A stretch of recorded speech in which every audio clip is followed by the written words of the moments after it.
태안 화력발전소에서 일하던 고 김용균 씨 사망 사고를 계기로 산업안전에 대한 경각심이 높아졌지만 노동 현장 곳곳에는 여전히 많은 위험이 도사리고 있습니다. 1년 동안 안전한 일터를 만들어야 한다는 목소리가 이어졌음에도 관련 제도와 법안은 여전히 제자리 걸음입니다.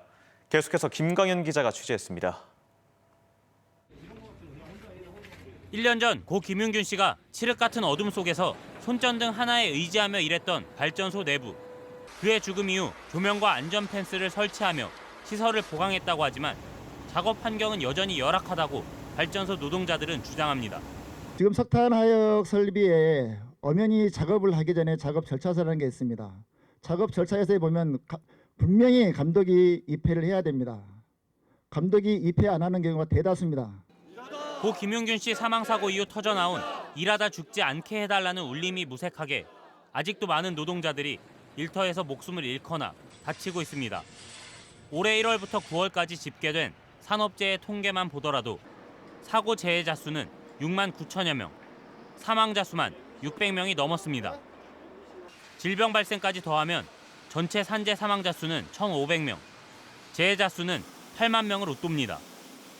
산재를 신청하면 불이익을 주는 사례도 있어 실제 산재로 인정되지 않은 사고까지 포함하면 더 많은 노동자들이 위험에 노출돼 있다는 지적이 나옵니다.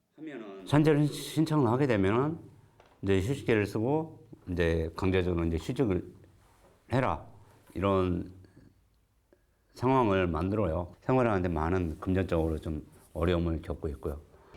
지난 10월 대전의 한 공장에서 금속판에 깔려 숨진 23살 네팔인 노동자는 입국과 업무 시작 10여일 만에 사고를 당한 것으로 알려져 충격을 줬습니다.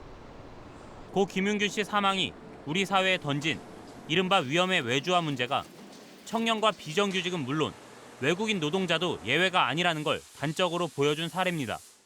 산업 현장 인력을 이들이 빠르게 대체하는 현실에서 산재 사망자가 5년 전보다 60%나 증가한 것은 외국인 노동자 100만 명 시대에 부끄러운 자화상입니다.